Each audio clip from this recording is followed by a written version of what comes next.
Opening. This is an audiobook recording of The Wrong Mail Order Bride, an Cowboy novella, written by J.K. Jones and narrated by Carter Langston and Rhea Caldwell. This is an alpha and alpha werewolf shifter romance and contains mature themes intended for adult audiences. No part of this audiobook may be reproduced, distributed, or transmitted in any form without the prior written permission of the author. Any resemblance to actual persons, living or dead, is purely coincidental. If you'd like to hear more audiobooks, please like and subscribe. Thank you for respecting the hard work of the author, and we hope you enjoy this story.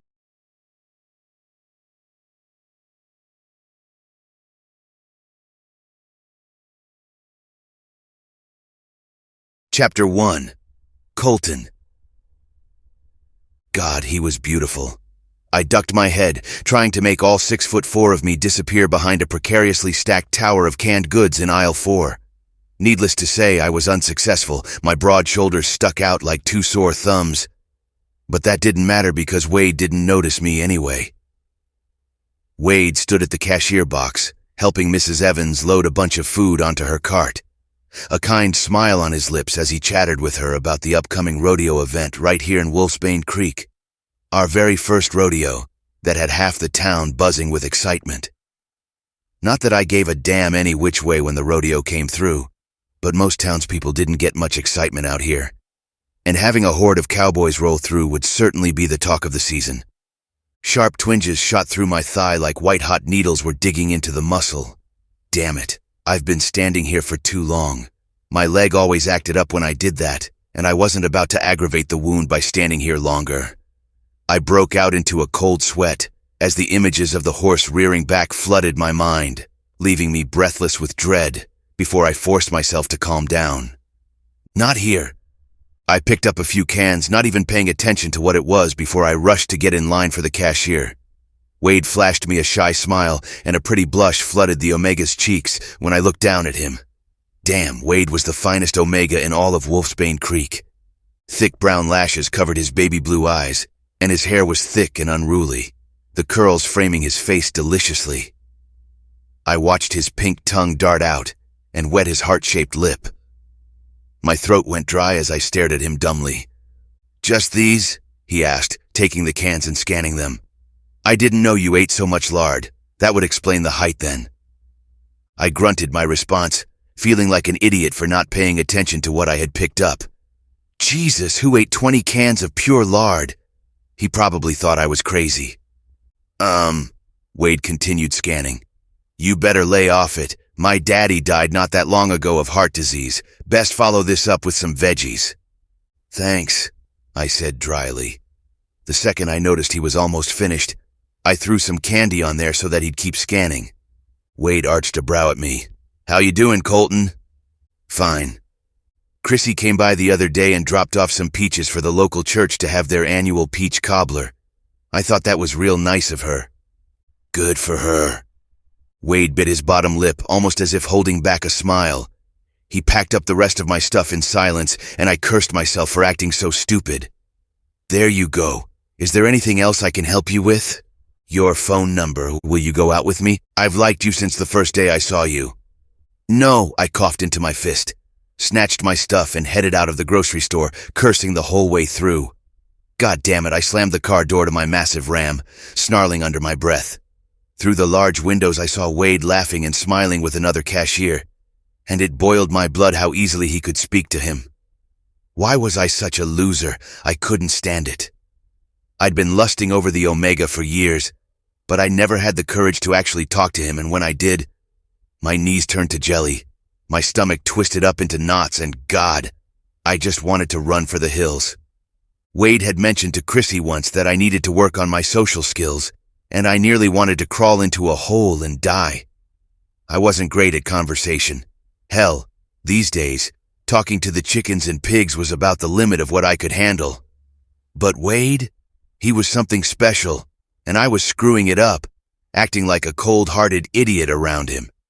He was perfect. Smooth skin, long lashes, and a warm scent that reminded me of the ocean. And me? I was just a rough cowboy, with calloused hands, dirty flannel shirts, and boots permanently stained with mud. A deep ache settled in my thigh, making it feel tired and heavy. I shouldn't have been standing there for so long, and I knew I'd pay for that tomorrow. I gritted my teeth and tore out of the parking lot, cranking the radio to full blast. I didn't need 20 cans of lard and a bunch of candy, so I decided to give it to my sister. I headed out of town to Chrissy's place. My sister lived on a farm with her husband and their 4 kids. I knew Miles was out for the day, so it felt like the right time to stop by and see her. I pulled up to Chrissy's place, the tires crunching on the gravel driveway as a cloud of dust swirled in my rearview mirror. Her farm stretched out across the horizon, with golden fields swaying in the breeze, and the old red barn slumping slightly to one side, looking like it had seen better days. Chickens wandered around the yard, pecking at the ground, and the distant lowing of cattle added a steady hum to the quiet of the afternoon. I killed the engine and climbed out of the truck, the scent of earth and hay hitting me as I walked toward the farmhouse. The place had a sense of calm about it, the kind that made everything seem like it moved just a little slower. Sunflowers lined the path to the porch, tall and bright, while the White House itself sat with its wide wraparound porch, welcoming anyone who stopped by. Before I could even knock, the screen door creaked open, and there stood Chrissy. She wore a faded blue dress and an apron, her hair tied up messily, loose strands framing her face. There was a playful smile on her lips, and her eyes, sharp as ever, were taking me in like she knew exactly what was on my mind. "Well, look who decided to drop by," she said, amusement clear in her voice. "You look like you've been rolling around in the dirt." "Not far off," I muttered, brushing at the dirt on my shirt with little success. I wasn't planning to stop, but figured I'd check in. "Come on in," she said, stepping back and waving me toward the porch. "You look like you could use a break." I followed her inside, the screen door banging shut behind me. The house smelled like freshly baked bread and something sweet, probably one of her cobblers. Chrissy always had a way of making the house feel warm, no matter how chaotic things were. Toys were scattered around, and a basket of laundry sat by the stairs, yet everything still felt comfortable. "Kid still out with Miles?" I asked, glancing around the familiar space. "Yep, helping him with the herd today," she replied, pouring me a glass of lemonade without even asking. I dropped the cans and candy onto her kitchen table, and Chrissy arched an imperious brow at him. "Okay, do you know what? I'm not even going to ask." "Best you don't," I grumbled, plopping down on her couch, seething. Chrissy laughed at my sour expression. "All right, I'll cave. So what's going on, Colton? You look like something's eating at you." I took the glass and leaned against the counter, trying to put my thoughts into words. I wasn't even sure where to begin. Chrissy knew how disastrous I was at conversation, that I couldn't talk to any Omegas, aside from my sister, to save my life. "This about Wade?" Chrissy asked, sitting down beside me. "Come on, Colton. That Omega won't wait forever. Why don't you ask him out? Wade is real nice and he's single. I'm sure he's fixing for a fine alpha to come look after him. I doubt he wants to pack groceries for the rest of his life." I dug my palm into my eyes and sighed. "I'm an idiot around him, Chrissy. I keep messing things up," I said, keeping my eyes on the glass. "Wade, he's different, special, but I'm acting like a complete idiot. I can't even hold a conversation without sounding cold. It's like I've forgotten how to talk to people." Chrissy gave me that knowing look, one eyebrow raised, her lips pressed together in thought. After a moment she sighed, wiping her hands on her apron. "You've always made things harder than they needed to be," she said. "You don't have to be perfect. You just have to be yourself. And maybe stop avoiding what's right in front of you. Just ask him. Or if you want, I can ask him for you." "And make myself look weak?" I sputtered out. "No, I'll ask him. Give me 100 years. Chrissy laughed. "Well, good luck with that." "Mm-hmm." Chrissy pinched her chin. "You know, I heard recently that he was having some money problems. So why don't you put an ad in the paper for mail order bride?" "And why in God's name would I do that?" I snorted. "So he can respond. It's the old-fashioned way, but trust me, A lot of Omegas would respond to it. Dating isn't what it used to be. Most people in the town already know you. They know our ranch and our daddy's good name. I mean, it's better than scrolling through Tinder and getting matched with some psycho. You can do it online too. I can let people know at the local church you're looking to settle, and you ain't had much luck in the dating world. And what if he doesn't respond? Oh, he'll respond, trust me, I will personally hand him the ad. Chrissy beamed at me. So, what do you say? Hell no, I replied. A mail-order bride sounds crazy. I'll look like a psycho if it ever comes out that I made the ad just so that I could be his mate. You're impossible. Chrissy flung her hands in the air. Whatever. Your loss. Are you staying for dinner? No, I just wanted to drop this stuff off. I gotta head out to the ranch. I stood, draining the lemonade and putting the glass in the sink. I'll swing by later on in the week if you still need me for the fencing. I kissed her on the cheek. All right, Colton, have a good night, she hollered. I waved to the kids playing out back, then jumped into my truck and sped off, leaving a trail of dust and gravel behind me. A mail-order bride? What a joke. I might as well hang a neon sign over my head saying, desperate. As I drove home, the ranch started to rise over the treetops, and I couldn't help but feel a familiar ache in my chest. This place meant everything to me. My dad had spent his whole life raising cattle here, and I knew Wade would love it if he ever gave it a chance. The wide open fields, the quiet, the way the sky stretched on forever, it was the kind of place that could change someone. Pulling up to the house, I parked the truck and barely had time to step out before Homer, my golden retriever, came bounding toward me, his tail wagging furiously. Hey there, buddy, I said, crouching down to give him a good scratch behind the ears. His fur was soft and familiar, a little comfort after a long day. Order, discipline, and hard work were the words my daddy instilled into me. There were few things in this world a man could be proud of, few things that made a man feel like a man, but my ranch was one of them. I stared out into the sun rising on the horizon, taking in the vast land that was my own. Crisp air wafted into my nose. I headed straight into the field and got to work. I tipped my hat back, staring out at the rising sun as it painted the sky in shades of orange and gold, casting long shadows across the land. My land. The ranch stretched for miles, and the crisp morning air filled my lungs, cold and sharp. This place, the hard work, the sweat, it was what kept me going, kept me grounded. It was the only thing that made sense when everything else in my life felt like it was spinning out of control. Morning, Jeb, I said with a nod as I passed by the farmhand, already hard at work, mending one of the fences that ran along the east field. Morning, boss, he replied, tipping his hat in return. I moved on to check the feed for the cattle, knowing Zeke and the others were handling the rest of the morning chores. Jeb, Zeke, and the new guy, Tom, worked with me every day, from sunup to sundown.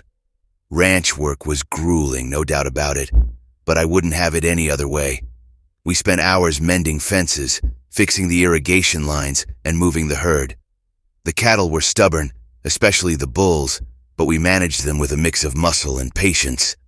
Sweat was already slicking the back of my neck by mid-morning. The sun was climbing high, baking the ground beneath our feet. By the time we finished herding the last of the cattle into the eastern pasture, I called for a break. We made our way over to the water trough near the barn, each of us grabbing a cup of cold water from the spout. Man, it's hot already, Jeb groaned, wiping the sweat off his brow. Tell me about it, Zeke added, stretching his back. Hey, boss, you hear about that rodeo convention rolling through next week? I raised an eyebrow. Rodeo? Nah, I haven't been paying much attention. Zeke took a long gulp of water and leaned back against the barn, his eyes glinting with excitement. Yeah, they're bringing in a whole stadium, built up like it's touching the sky. Cattle all lined up for show, and the alphas, well, you know them, bristling for a fight. You gonna come check it out? I grunted. Ain't really my scene. Zeke chuckled, nudging my shoulder with a smirk. Wade'll be there, though. Pretty sure he's got his eye on you. You sure you don't want to go? You might miss him. Damn right, Jeb chimed in with a grin. And when are you finally gonna ask that pretty young thing out? I sighed, tipping my hat lower to shade my face. At this point, never. Time's ticking, Colton, Zeke said, shaking his head. A young buck like that? He's gonna get snatched up fast. Hell, if you don't make a move soon, I might just... Are y'all finished sticking your noses in my business? I snapped, standing up straight and cutting them both off. We've got work to do. Let's get back to it. The laughter died down and the guys grabbed their tools, heading back out to the field. I lingered for a second, shaking my head. The thought of Wade kept creeping back into my mind, no matter how hard I tried to shove it away. The idea of him out there in the rodeo arena, catching everyone's eye, made my chest tighten. But I'd never admit that out loud. I was a surly bastard and Wade was a bundle of sunshine.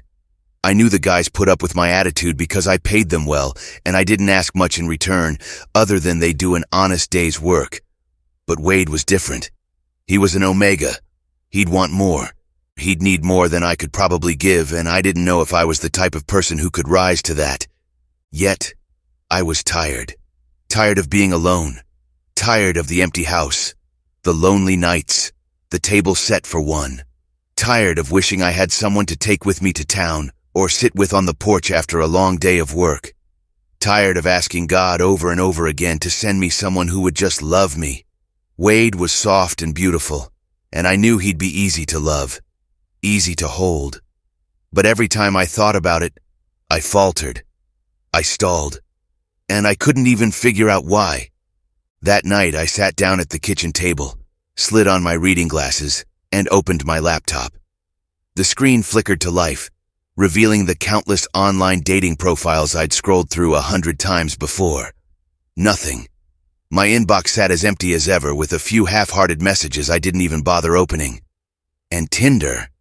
Useless. I barely got any matches, and the ones I did were just... well, they weren't Wade. Sighing, I clicked out of the apps and pulled up a classified site. I hesitated, my fingers hovering over the keyboard.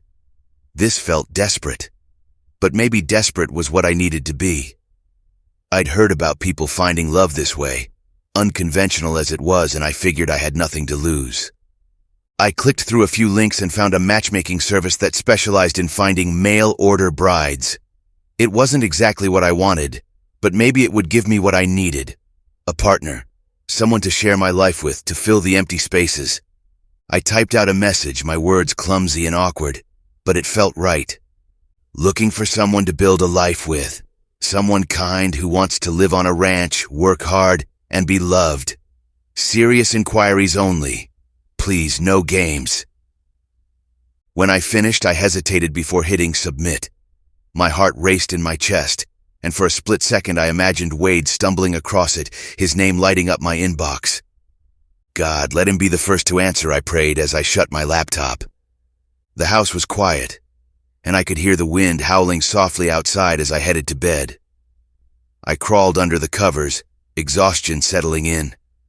But my mind still spun with the thought of Wade. I wanted him. But if it wasn't him, I just hoped whoever answered would be someone who could fill the aching void inside me. Chapter 2, Samuel. See, the thing is, I'll ride almost anything. From wild horses to broncos to bulls, you name it, I ride it. I live for the thrill, and crazy doesn't even begin to cover it. Even now, staring into the eyes of the bull was like staring down the barrel of a gun. I didn't flinch. I didn't hesitate. I braced myself for the impact.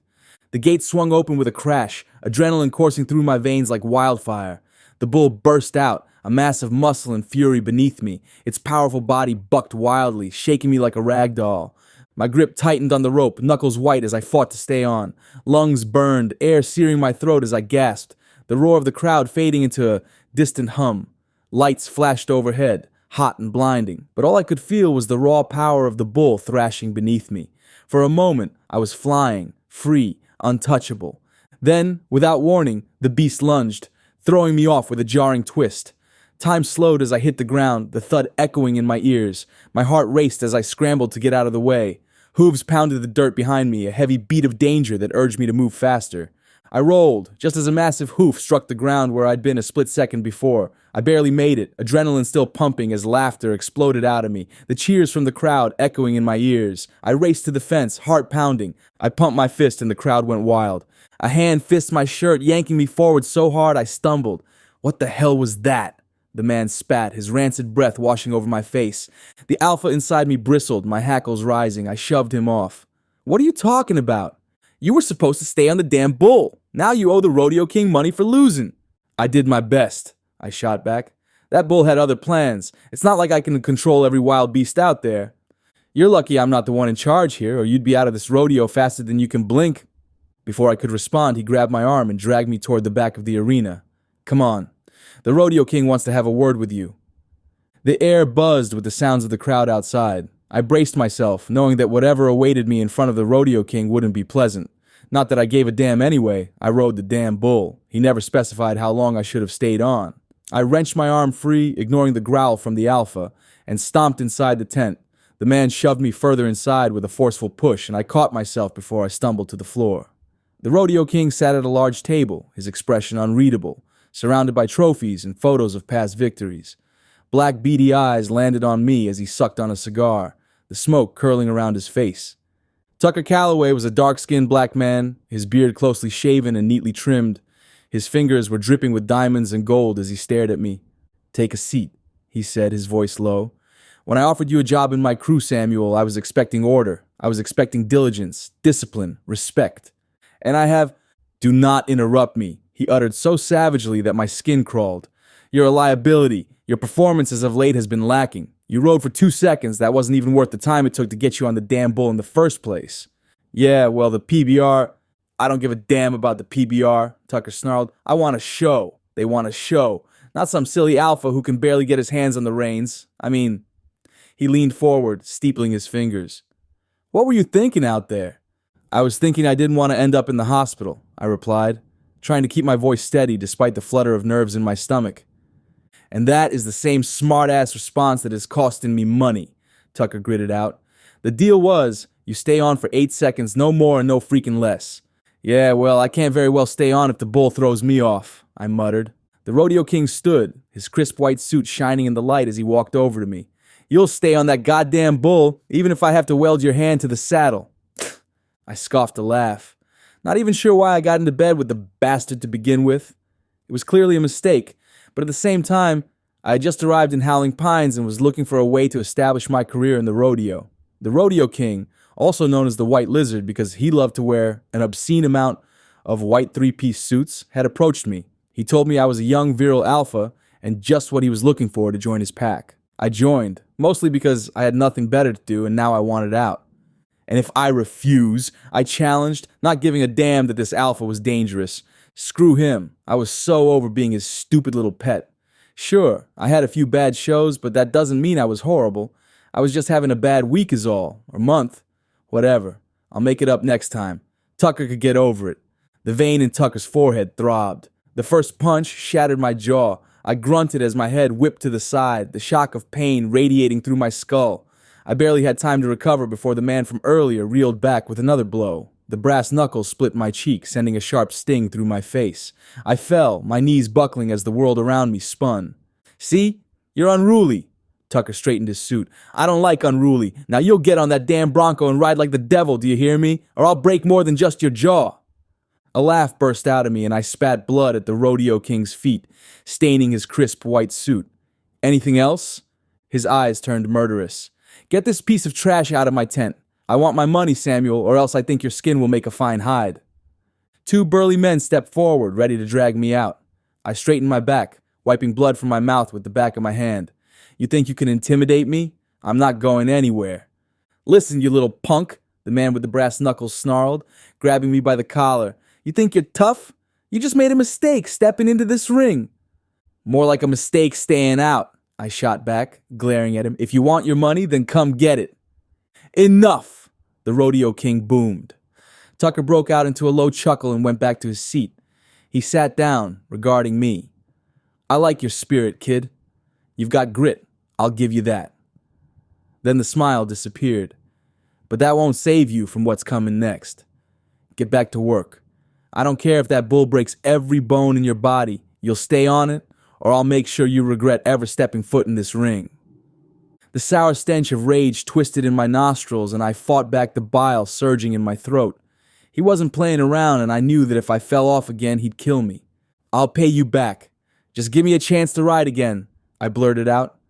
"Consider this your last shot," he replied, dismissing me with a wave of his hand. "Now get out before I change my mind." The men shoved me toward the exit, and I stumbled out of the tent, adrenaline still rushing through my body. As I steadied myself, the reality of the situation hit me. I would find a way to pay him back, and I would do it on my own terms. The rodeo wasn't done with me yet. I wiped the blood from my chin and reset my jaw. It took only seconds to heal because of my wolf abilities. I headed back to the gate where the bulls were kept. Even though we were wolves, riding bulls was still dangerous. Our necks could snap, and if bones didn't heal right, they could be set wrong.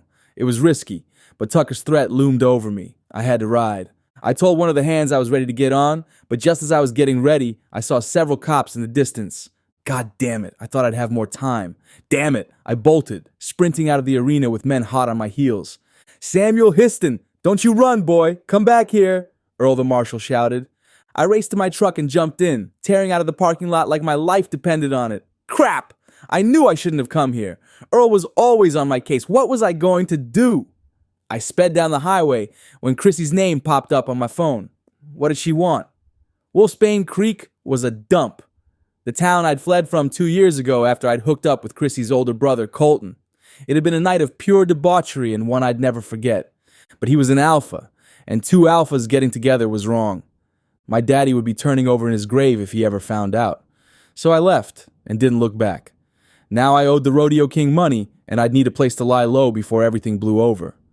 Chrissy was my oldest friend. I'm sure she could let me stay for a few days. Yeah, that sounded perfect. I'd go there. I'd go home. The glare of the sun made it hard to see as I transferred all my contacts to a brand new burner phone, tossing my old one into the trash can without a second thought. Wolfsbane Creek, my old hometown in Montana, hadn't changed much over the years. The buildings stood as they always had, weathered by time but refusing to crumble, their exteriors faded yet stubbornly intact.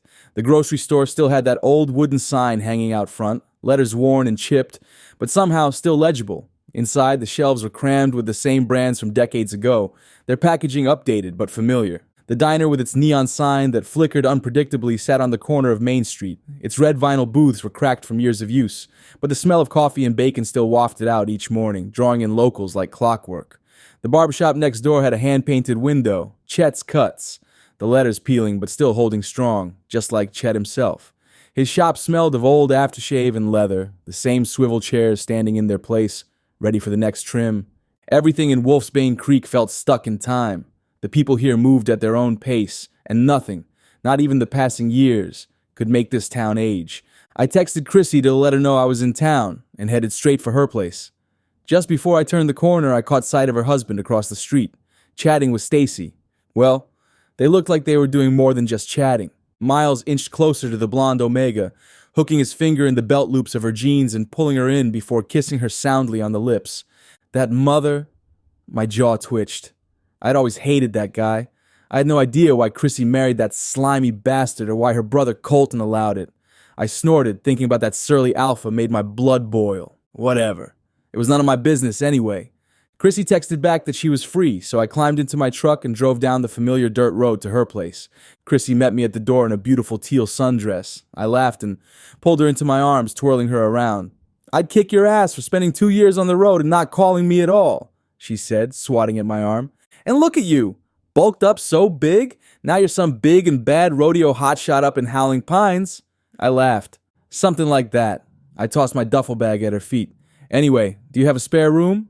I need a place to lay low for a while. You know how it is." "Huh." Chrissy eyed me, then looked away. "Look, the last time you came around, Miles didn't like it, but you can stay for a few days." Miles. "Yeah, right. Did she know he had his tongue down some Omega's throat?" Never mind.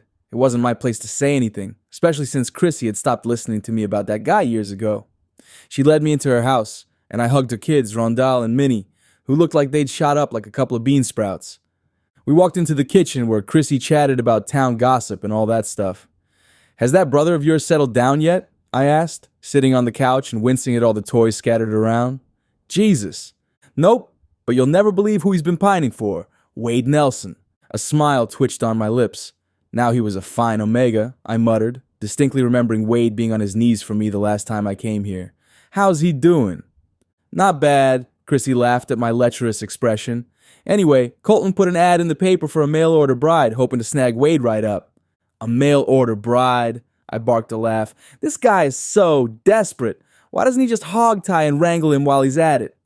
Chrissy laughed. Shut up. Don't tease him. You know how painfully shy Colton is. That man isn't shy. He's a brick wall, I scoffed. Not only was Colton too socially awkward, but the man didn't even talk in complete sentences. His face alone scares children and small animals alike. Y'all still like water and oil? Chrissy slapped my arm. Seriously, though, you know Wade? Why don't you help Colton with this? Trust me, I replied. Nobody would want that. Especially with his sordid history with the fierce and fiery Omega. Wade Nelson looked like a dove, but behind closed doors, he was a feral cat. The Omega sure knew how to please his alpha, and I was kind of surprised he wasn't married yet, given his special skills. So what are you doing back here? Chrissy touched the bruise on my jaw. And what trouble did you bring with you?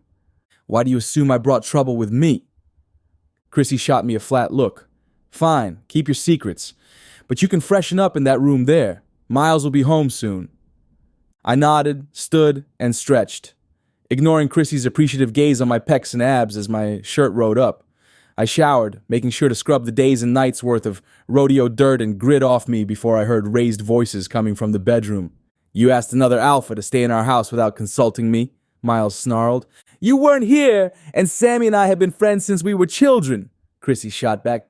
That ain't what all the townsfolk say, Miles growled at her. They say you were in love with him, but he was too much of a mess of an alpha to... I closed the door silently. Crap. The last thing I wanted to do was cause Chrissy trouble.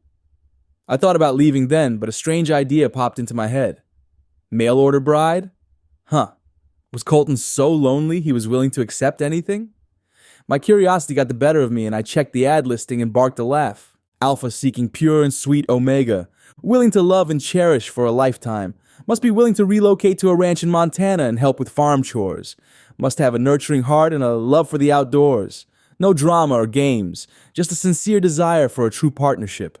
Damn, he might as well have put up a neon sign that said desperate for love. Does he think he really thinks this will work? What's next? A banner on the barn? An airplane in the sky? Jesus, I scoffed. And then before I could think about what I was doing, I responded. Subject, just a little curious. Hey there, I saw your ad, and I have to say, you've got guts to put yourself out there like this. I mean, an alpha looking for a pure and sweet Omega? How about we meet and get the process going? Yours, Wade. I chuckled hard at the email, wondering if Colton would be stupid enough to believe that it was Wade he was talking to, and nearly jumped when he emailed me back. Subject, Re. Just a little curious. Hi, I appreciate your interest in the ad. Meeting sounds like a good idea. We can discuss the details. I work on the ranch most days, so I'm available after 5 p.m. Let me know what works for you. Looking forward to talking? Colton? God, it was like pulling teeth. It was so perfectly Colton. Dry, awkward, and lacking any sense of charm. I could almost picture him staring at the screen, tongue-tied, trying to figure out the right words. It was like he was trying to write a thesis on social interaction instead of just asking me out for a drink. We agreed to meet at the ranch, and I threw myself onto Chrissy's bed, almost laughing as I pictured Colton's face when I showed up. Damn, that alpha would probably try to kill me, but I didn't care. Staying at Chrissy's house was clearly out of the question, and I needed a place to crash while everything else blew over. A mail-order bride? What a joke. I rested a hand on my flat stomach, thinking back to Colton's blackened eyes on mine, and how his gaze had seared my skin as we fumbled together in the dark. My shaft twitched with interest, my face flushing at the memory. Colton always liked to act like he was better than everyone. I knew the surly alpha thought that I was nothing more than dirt beneath his cowboy boots, just because I had a drunk daddy and an absent mother. I'd love to see the furious look on his face when I showed up and not his precious Wade. Little did he know the harlot Omega sucked off half the town. No, I'd show up. I'd be Colton's bride, and I knew just how to stay. That ranch was a gold mine, more than enough to pay off my bills and get the cops and the rodeo king off my back. Marriage was a great idea to solve everything. A perfect idea now that I've come to think of it.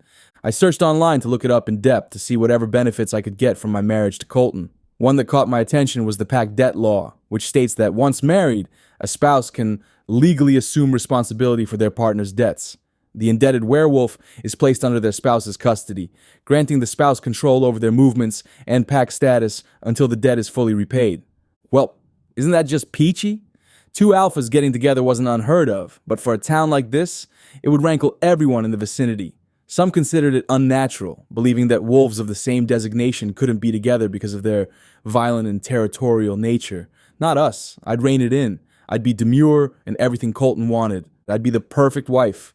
And goddamn, Colton wouldn't know what hit him.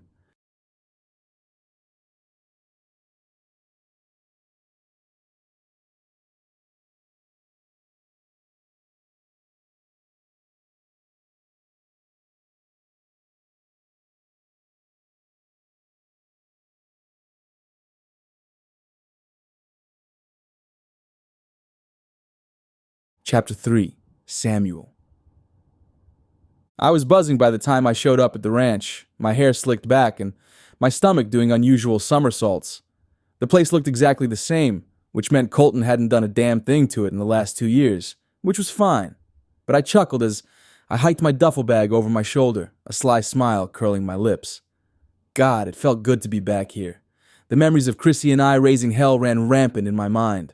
I could almost hear Colton screaming at us to stop bothering Mr. Aldredig or stop getting arrested for cow tipping.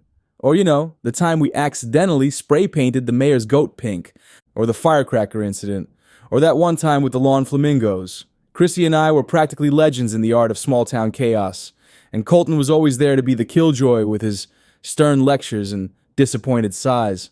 Whatever. We'd be husbands now, and I was damn certain I'd make it work no matter what. Climbing the steps to the ranch, I paused to run my fingers along the baseboard ridges, feeling the worn wood as it aged with time. I sighed, thinking back to Chrissy's daddy, who was a fine man, even finer rancher. How in the hell did Colton turn out to be such a wilted flower, I'll never know. I was practically bouncing when I reached the first step. The thought of watching the horror on Colton's face was too good to pass up. I knocked, heart pounding, biting back a smile curling my lips. Colton opened the door. I was stunned. His deep espresso hair had grown out longer, brushing the nape of his neck in wispy strands, slicked back with some gel. His beige cowboy hat sat firmly in place, but his body, gone were the scrawny limbs and thick-rimmed glasses. In their place were muscles for days, corded and thick, flexing with every movement. My jaw practically dropped when I saw his clean-cut jaw, twitching as his face shifted through several stages of disbelief. "Samuel?" He squinted at me. "What in the hell's bells are you doing here?" My lips tugged into a smile, and I leaned against the jamb of the door, drinking in the sight of him. Colton straightened, no doubt adjusting the stick firmly up his ass. "Howdy, hubby." Colton's face twisted in annoyance. "Shut up, I'm being serious." "So am I," my grin widened. "Did you just come here to annoy me, or did you finally crawl out of whatever sewer you came from?" My smile froze, twitching. Now I remember distinctly why I hated Colton. That wicked tongue was like the lash of a whip. "Okay, calm down. It's only been 5 minutes. I couldn't kill him before we walked down the aisle." "No," I replied smoothly. "I came because you asked me to, remember? We have a date." "I didn't ask you." Colton stopped, then rage filled his face. "It was you?" "Surprise," I laughed. Colton slammed the door shut in my face. My laughter followed him as I took out the key I'd stolen from Chrissy and let myself back in. Colton was bristling, pacing the foyer like a bull. "Samuel, you've got 10 seconds to get the hell out of my house, or what? You'll scream? How very manly of you," I scoffed, and tossed my duffel bag onto the floor. "Damn, this place is nice," I whistled, walking around the living room, taking in my new home for the foreseeable future. "What the hell are you doing? Don't touch that!" Colton seethed as I picked up a few trinkets and rustled some papers on the table. Colton's ranch house was as tidy and pristine as I'd imagined. The walls were a warm, creamy beige, the kind of color that felt welcoming, but also gave off that don't touch anything vibe. The wooden floors creaked under my boots as I walked around, running my fingers over polished oak furniture and knocking on the walls for no reason at all except to get on Colton's nerves. "Samuel, don't touch that," Colton practically growled, his voice tight with anger as I flipped through some papers on a side table just for fun. Relax, it's not like I'm reading your grocery list, I smirked, glancing at what seemed to be bills and random mail. Though judging by the lack of decent food here, I wouldn't be surprised if you lived off of jerky and black coffee. Colton's fists clenched at his sides. I swear to God, if you don't stop... Swear all you want, cowboy, I shot back, tossing a decorative pillow from the couch to the floor on purpose. This place is quaint, real homey, perfect for a little domesticated alpha like yourself. I grinned, knowing that would hit a nerve. Colton's face flushed red, his nostrils flaring like a bull about to charge. Domesticated? You really are off your rocker if you think I'll let you stay here. I strolled over to the mantel, where framed photos of Colton with family and a few rodeo trophies sat. I picked up one, studying a younger version of him, looking all stiff and awkward at a rodeo event. Man, look at you, all dressed up like a prize pony. You were actually kind of cute back then. Put that down, Colton barked, stomping over to snatch the photo from my hands, nearly knocking it over in the process. I leaned against the fireplace, grinning. What's the big deal? I'm just appreciating your decor. You've got some taste, I'll give you that. But maybe lighten up on the whole angry rancher thing. It's exhausting just watching you. Colton glared at me, his eyes blazing. I don't need you in my house, touching my stuff, and definitely not criticizing my life, Samuel. So how about you get out before I throw you out? I chuckled, unfazed by the threat. You couldn't throw me out if you tried, Colt. Besides, I'm here for a while, whether you like it or not. Why? Why the hell do you have to make everything harder? I shrugged, plopping myself down on his neatly arranged couch, knocking over another pillow in the process. Because I can. I stretched out, making myself comfortable. You really need to work on your hospitality, though. What kind of host doesn't even offer his guests a drink? You're not a guest. You're an uninvited pain in my ass. And yet here I am, I smirked, propping my boots up on his coffee table, watching as he fought to keep from completely losing it. Get out right now or I'll call the police, Colton seethed. Everybody knows you're on the run from the law, and I'm sure I'd get paid to turn your ass in. I bristled at that. Hear me out for 1 second. No, Colton snarled, then took out his phone. You've got 10 seconds, I scoffed. Oh, come on. 5, Colton gritted out. I stood, walking over to him. Why don't you just hear me out for a second? Because everything you say is lies, he hissed at me. Get out. The alpha inside me bristled at the command, and I gritted my teeth, standing my ground. No, listen to me first, and if you don't like what I have to say, then I'll leave. Colton's cheek jumped. Talk. I watched him closely, my eyes narrowing on his smooth button-up shirt and clean dark blue jeans. He'd really made an effort to clean up for this date. Correction, he'd made an effort to clean up for Wade. Look, I know I shouldn't have pretended to be Wade, but I think you'll see I have far more to offer. He shot me an incredulous look. Hear me out, I replied. I know you might be mad that he slept with me first. He slept with you? Oh, maybe he didn't know about it. Yeah, he sleeps with everyone. You son of a... Colton seethed. Get out right now. Wait, I said, holding up my hands. Listen for 1 second. Wade isn't as pure as you think he is, and I'm 99% sure he isn't into you. That's where I come in. I can't keep up with your level of crazy. Colton massaged his temples. Look, if you don't get out right now, I can help you woo him or whatever as long as you marry me first. I grinned at him. Marry you? Colton sputtered. What in hell possessed you to think I'd agree to that? Because I'm a genius? Get out. Okay, I chuckled, using a placating hand gesture. Look, here's the deal. We get married, you help me pay off my debts, and all is fair in love and war, okay? Or else what? Colton demanded. He stepped right into my face and the alpha inside me raised its hackles. I forced myself to calm down, to temper the beast that wanted to knock his teeth in for stepping into my space. Or else I'd tell Chrissy what we did that night. Colton's face went pale. You wouldn't. I would. My smile deepened. Not only that, I may have to break her heart too, and tell her that her husband has a little mistress Omega in the city. Colton took a step back, breathing hard. How do you know about that? I scoffed.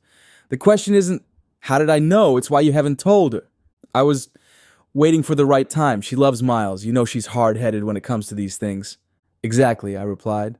So we'll do things my way. Our secrets stay buried. We get married. Wade. Innocent. Church-going. Chocolate-covered. Wade. He never needs to know what happened. He can assume our love was pure and untainted. We fell in love and got married. Then we can get a quick and speedy divorce.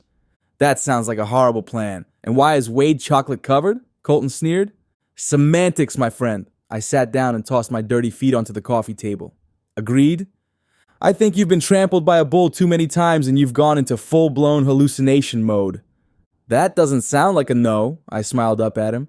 How about I throw you off the porch for good measure? Again, not a no, I replied teasingly. If you want Wade, I can get him for you. We can work on your social skills. We get married, have a speedy divorce, Bob's your uncle, and you never have to hear from me ever again. Can't we just skip to the last part? Where's the fun in that? I gave him a lopsided grin. Aside from that, the pact debt law states that once married, a spouse can legally assume responsibility for their partner's debts. The indebted werewolf is placed under their spouse's custody, granting the spouse control over their movements and pact status until the debt is fully repaid. So, once your debt is paid, they can't come after you anymore, Colton asked. Exactly, I replied. These people aren't exactly honest, and if it's not one thing, it's another, and I'd rather be rid of them for good by having my own pack, my own alpha. I see. Colton chewed on his bottom lip, considering. And you'll help me talk to him, right? Get Wade to like me? Want me to be his mate? My smile dug in deeper. Oh, I can do a lot more than that. Trust me. He'll be putty in your hands by the time I'm done with him. A flush rose to Colton's cheeks. You're good with omegas or whatever, he shrugged, looking away. I guess I could help you, just this once or whatever. I beamed. Great. But we get divorced right after. How much do you owe? Couple thousand, I replied. I'm a man of my word, so we can discuss all that later. What matters now is making the engagement believable. I'm scared now, Colton uttered. I laughed. Well, we have to explain to Chrissy how and why we fell in love, so let's spend a week together getting the story straight. Aside from that, people might have their reservations about two alphas getting together. Colton's jaw clicked shut and he turned away. Fine. We can talk about that later. Was there anything else? Yeah, I said with a wolfish grin. What's to eat, hubby? I'm starving. Nice, I whistled, scanning the room that would be mine, dropping my duffel bag onto the floor with a thud. The space was twice the size of my cramped apartment back in Howling Pines. The walls were painted a soft cream, with rustic wood beams overhead and matching hardwood floors. The furniture was simple but sturdy, with a worn-in feel. A massive bed dominated the room, covered in a quilt that looked like Chrissy's handiwork, pale blues and greens in a patchwork pattern. The bedside table held a small lamp and a couple of old books stacked neatly on top.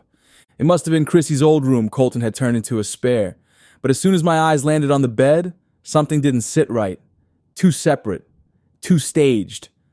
I grabbed my stuff and marched down the hall, right into Colton's bedroom. Tossing my bag onto the floor, I began unpacking without hesitation. What the hell are you doing? Colton seethed from the doorway, his voice full of restrained anger as he watched me settle in. I didn't look up as I started pulling clothes out of my bag. Look, we aren't going to be believable if we don't sleep in the same room. Trust me, your sister will know something's up. This isn't a game, Samuel. I'm not sharing a room with you. Well, we'll see about that. Colton snarled something under his breath and walked out of his bedroom. 1, me, 0, him. I looked around, feeling a sense of accomplishment wash over me. Colton had been surprisingly easy to convince, and originally my plan had been to marry him and take some of his money. But since he agreed to pay me, then things were working out. Blackmail could truly do wonders for people. After unpacking most of my things, I followed the mouth-watering scent of grits and fried chicken downstairs. The kitchen was warm and cozy, but what caught my eye was Colton standing at the stove, his broad shoulders blocking out the sunlight from the window. He looked massive, dominating the small space as he worked over the skillet. The apron tied around his waist was a joke. Seriously, who wore an apron? A chuckle escaped me as I leaned against the doorframe, grinning like a fool. Need any help? I asked, fully expecting him to shoot me down. Not from you, Colton fired back, his voice gruff but focused. That kind of attitude is probably why you have no friends. Colton didn't miss a beat. As opposed to your attitude, where all your friends are criminals. Touché, I muttered, rolling my eyes. Can't you be nice to me for once? I'm doing you a favor after all.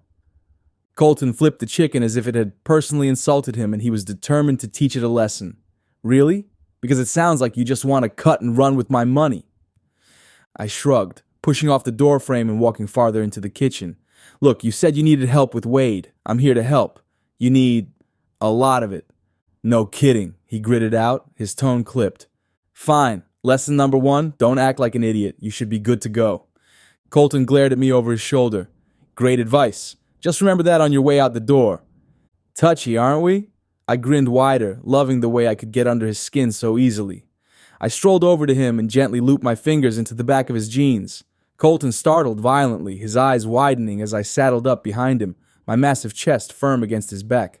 What are you doing? There's hot grease in this pan. Listen here, cowboy, I said, deepening my voice to a rumble. You're going to listen and listen close. Understand? I ran my nose along the scruff of his jaw, ignoring the way my belly clenched at his alpha scent. It was all grit, sun-baked earth and the salty tang of sweat, like he'd been working under the hot Montana sun for hours, strong and unyielding, just like him.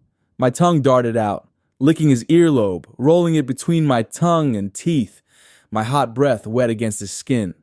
I'm gonna take you out on a date, you and me, nobody else, and when it's over, I'll ravish you, over and over again, until you scream. Colton's entire body shuddered and I released him, stepping back. So, how's that for your first lesson? His usual earthy aroma soured into something sharp and acidic, like the tang of lemons gone bad, hitting me the moment his anger flared. That was your first lesson? It sounded more like sexual harassment. And I arched a brow at him. It got your attention, didn't it? Just hurry up and back away before I burn your skin off with the grease, he uttered, and I stepped away from the splattering pan. Rummaging through the cupboards, I got out some plates, knives, forks, and whatever we would need and got started on making an apple crisp for dessert. We worked in companionable silence, used to it over the years of me being one of Chrissy's best friends. Back then, Colton had hated me with a passion which I'm sure wasn't different to how he felt about me right now, and yet, working side by side with him felt nice. I didn't feel the normal flicker of annoyance of having another alpha in my space, aside from Colton's sharp warning growl when I got too close to the grease. Colton set the table, his broad hands moving carefully as he placed down plates of gravy, grits, corn on the cob, and fried chicken. I slipped past him, popping my homemade apple crisp into the oven with a smirk. You're really going all out, huh? I teased. His eyes narrowed. Don't worry, it's poison, Colton muttered. Then I'd die a sweet death, I laughed as he shot me a dirty look. Colton blessed the food and we ate. So, when do my lessons officially start? Tomorrow, I replied easily. The sun was going down now and I knew Colton still had a few things to finish up on the farm. I can help out around the farm and don't give me that look. I can tell by the way you've been limping that you need it. How's the leg anyway? It looks worse. Colton went silent, his jaw working. It's getting better. Well, you look like you've been kicked by a mule and dragged through a briar patch. Sounds like your Friday nights, Colton muttered, and I barked a laugh. You're funny, I said, smiling at him. And you like getting on my last nerve, he said, then sighed. Fine, I need the extra help. Let me know how much money you need, and after our divorce, I'll pay you. Just... A flush crawled up his neck. I really want to be with Wade. Something strange and territorial welled up inside of me, and I forced it down with a chuckle. You'll get your omega, don't worry, I'll see to it. Thanks again for your help, Colton shrugged. You mean everything to Chrissy. He went back to eating like it was nothing, but his words filled me with warmth. Not many people in this world would have helped me. Chrissy, sure. But her older brother, a gruff, surly bastard with a heart bigger than the Texas sky, I definitely hadn't expected that.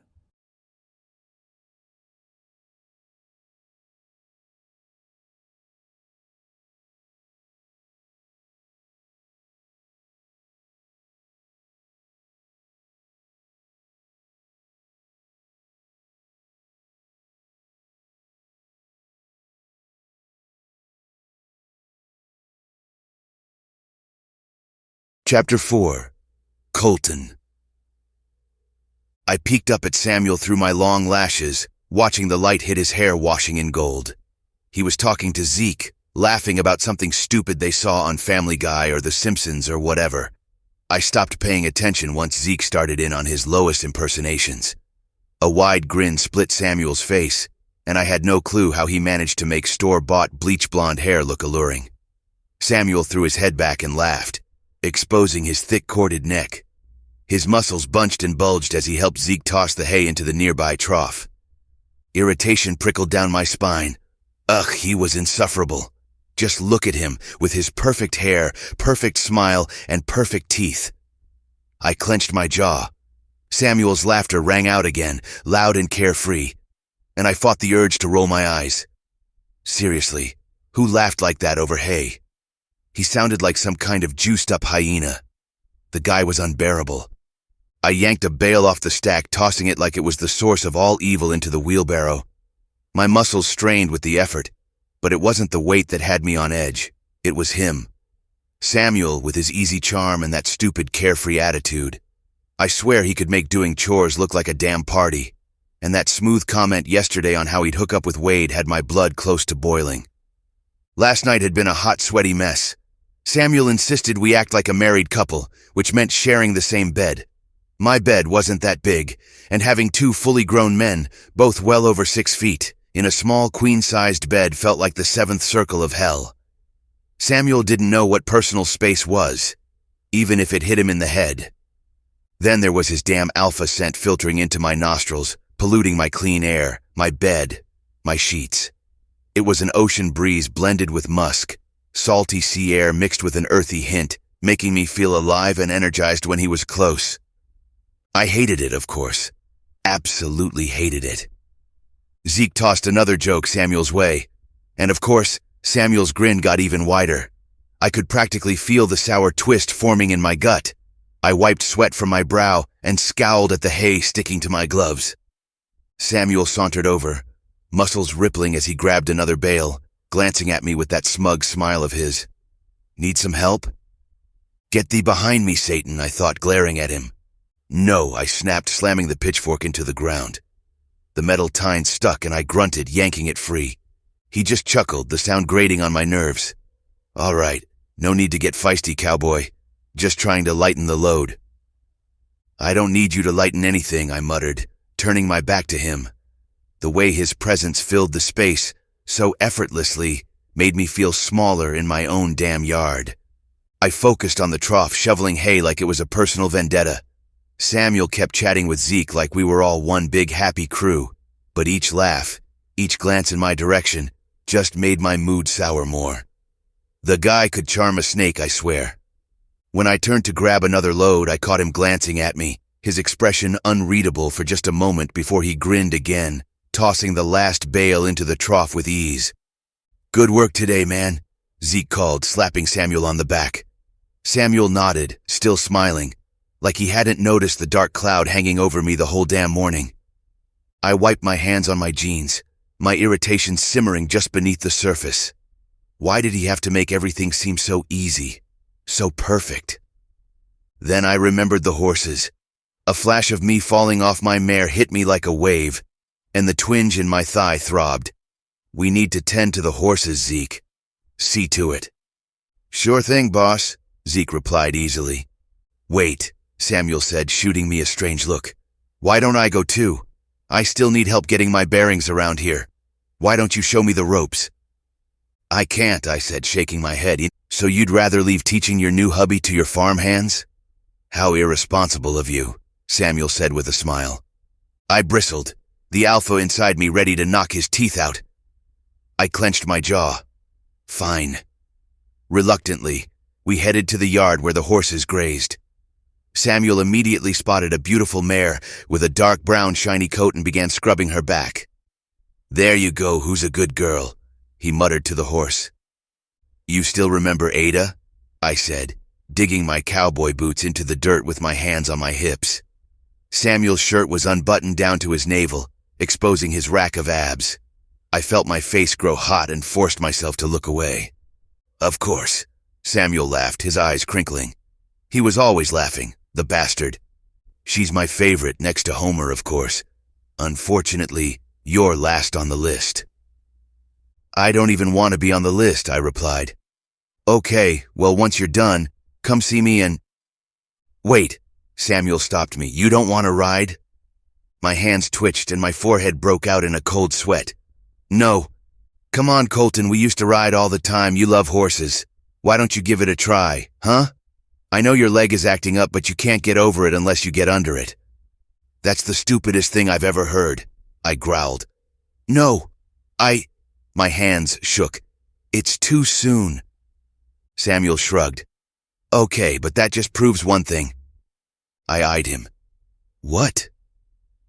That I'm a better alpha than you, Samuel said. And God, didn't that just churn my butter? I snarled under my breath. Zeke, saddle my horse.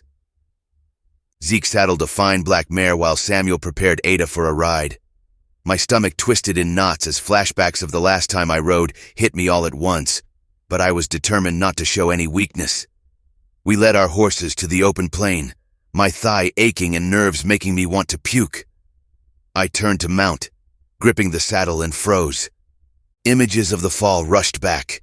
Betsy neighing at a lizard that scurried out in front of them, the sheer terror gripping my heart, and then the fall, my stomach climbing into my throat as the ground rushed up to meet my back. Pain exploded in my thigh as Betsy fell, crushing my leg before she rolled off and sprinted away. Large hands settled on my waist, grounding me and forcing me back to the present. Easy. Samuel's hot breath washed over my ear. Easy. You can do it. Relax. I can't, I rasped. I can't do it. I can't. I felt like I was underwater, choking. You can. Betsy is a good horse. If anything, I'll be right here. Colton, feel my heartbeat. Listen to each thump. You can do it. Deep breaths. His chest was firmly pressed against my back as I sucked in ragged gulps of air. I listened to the thumps reverberating through his body and into mine, and I finally began to calm down. Here. He gently lifted my hips and I grunted as I got on the horse. Betsy neighed, shaking out her black mane, and something unclenched in my heart. This was my horse. My Betsy. Feeling her weight between my thighs was enormous. I leaned over and patted her neck. Good girl, I whispered. Let's go slow. We eased into a canter with Samuel leading the way. The fear within me unfurled slowly, and I urged her on faster and faster. Samuel turned back at me, beaming, and suddenly I told Betsy to fly. We sprinted down the field, the wind whipping through my hair, racing so fast that the world blurred around us. God, yes. I had forgotten what this felt like. Suddenly, Samuel was beside me, racing with a grin splitting his face. We took off into the field, dust kicking up from the horse's hooves, disappearing into the horizon. I wrapped myself in Mama's old quilt, the fabric worn and comforting against my skin, as I sat on the porch, cigarette in hand. For the first time in 2 years, my heart felt lighter. I thought back to today, the ride with Betsy and how she was made to fly. It had been an unexpectedly good day. The cool night air filtered into my lungs, and I sighed, gazing up at the twinkling stars. The fairy porch lights Mama had strung along the railing cast a warm glow over the vicinity, making the night feel magical and alive. Care for some cider? A voice asked, and I turned to see Samuel coming out of the house with 2 steaming mugs in his hand. He passed me some cider, and I sighed when the rich taste filled my tongue. We stared out into the distance, neither one of us eager to break the silence that settled over us just yet. Then Samuel set his drink down on the ledge. He walked towards me and stood. Then his large hand snaked around my waist. His firm chest pressed against my back. I fought the urge to turn around and flinch out of his grasp, but something held me rooted to the spot. He seemed to like doing this, I realized with a start.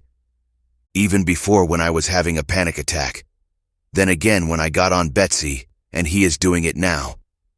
Goosebumps erupted over my skin when his cold hands inched up the fabric of my shirt, and his thumb rubbed against my hip bone. Heat engulfed my face and I turned my head, almost jerking back when I realized his face was inches away from my own. What are you doing? I'm cold, Samuel muttered easily. What does it look like I'm doing? Well, stop. Why? Samuel teased. Judging by your reaction, you don't seem to mind it. Anger flared inside of me. Why do you do that? I'm not an Omega. Trust me, I noticed, Samuel said, resting his chin on my shoulder. Nope, you're a bristling surly alpha, and you never let me forget it. I clenched my teeth. The truth is, Samuel breathed, I like seeing you annoyed. The vein in your forehead throbs. Your mouth twists into a sneer. I don't know. I think it's cute. Cute? I shot back. You think the fact that I'm fighting the urge to shift and tear you to pieces is cute? He gave me that same infuriating smile. Yup. God, you're so childish. and proud of it. Samuel leaned closer to me, rubbing his nose along my jawline, his hands resting on my hips. He gently bunched up my red plaid shirt, his cold fingers brushing against my skin. Okay, so I was starting to think he was taking some sick sadistic pleasure in watching me squirm. I'm sorry I left after we hooked up. I froze, feeling like I'd been doused with ice water. It had been 2 years since that hookup, and to this day, I still had no clue what incarnation possessed me. Samuel had always been my sister's pesky best friend, the kind of troublemaker who could stir up more trouble than a cat in a room full of rocking chairs. And yet, we had fallen into each other that night behind the barn, fumbling and frantic, his hot breath over mine, sealing the secrets between us. Then Samuel had left, disappeared into the shadows, and I shoved that memory deep down into the abyss. I saw Wade and fixated on him, ignoring how my first time had been with another alpha. I swallowed around the knot forming in my throat. Apology not accepted. Samuel laughed. Don't be like that. I had some things I needed to take care of. What things? Criminal things? Illegal things? I hissed. 2 years and you haven't changed one bit. Still, the selfish jackass we've all come to know. Selfish? How the hell am I selfish? I rolled my eyes at him. Chrissy was worried sick about you. Hell, even I knew you were up to no good. But to screw off and show up here out of the blue, expecting me to pay off your debts and fix all your problems is the definition of selfish. I'm helping you with Wade, Samuel said, his voice getting defensive. And I'm helping you around the farm. I'm not doing it for free. Okay, maybe you're right. I am selfish, but don't you ever think about that night? What could have been if I hadn't left? Nope. I'm good with not knowing, I replied with complete seriousness. It was just curiosity, that's all. I want to settle down with Wade. Fine, Samuel clipped, but his blunt nails dug into my hip. If you want to be with him, you'll still need some experience. So how about lesson number 2? Which is, I probed. Samuel turned me around, took the mug from my hand, put it beside his, and braced his hands on either side of the railing, caging me in. Lesson number 2, always use tongue. I balked and my face burned when I saw his grin widen. What? No, how does that make any sense? Wade has a lot of experience, Samuel continued. Do you think he'll want a fumbling idiot alpha? Thanks for that. I'm serious, Samuel continued. All Omegas want someone confident, someone who knows what they're doing. So, this is my gift to you. It feels more like a curse, I muttered. Either way, Samuel's eyes flickered down to my lips. I can teach you how to please him so he'll never look elsewhere. I gulped hard.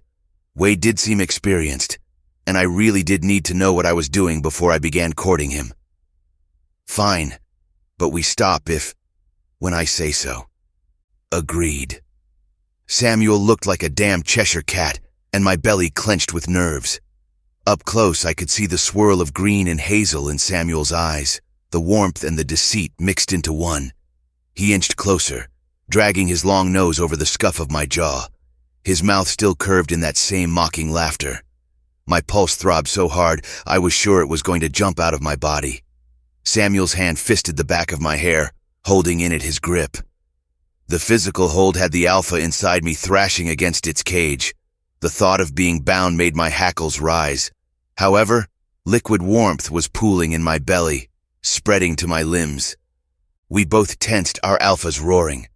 I jostled hard enough to turn away, but the movement was thwarted when Samuel jerked me closer, and then our lips collided. It's damn near feral, like dry leaves sparked with a match and singed by fire.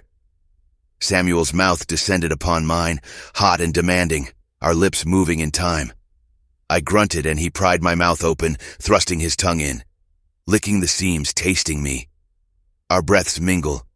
I feel the near rabid cry of my lungs for air, and it hurts so good. His beard scrapes against mine, tongues raging war. I claw at his back, fisting his blue plaid shirt, bunching it in my fist, trying to drag him impossibly closer. Samuel moaned, angling my head, deepening it. His other hand clasped around my throat, tightening my airflow, his thumb digging into my neck. God, it's heaven. It's hell.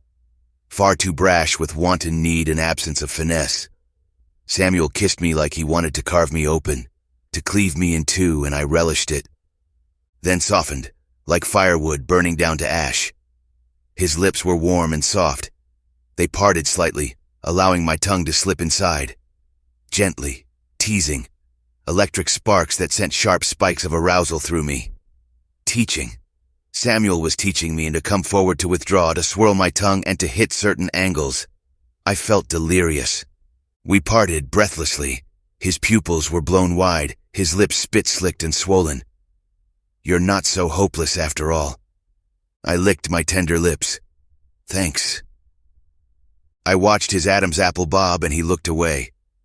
It's getting late, so I'll... Yeah, I replied. Good night, he said. I released a shuddering breath. Good night.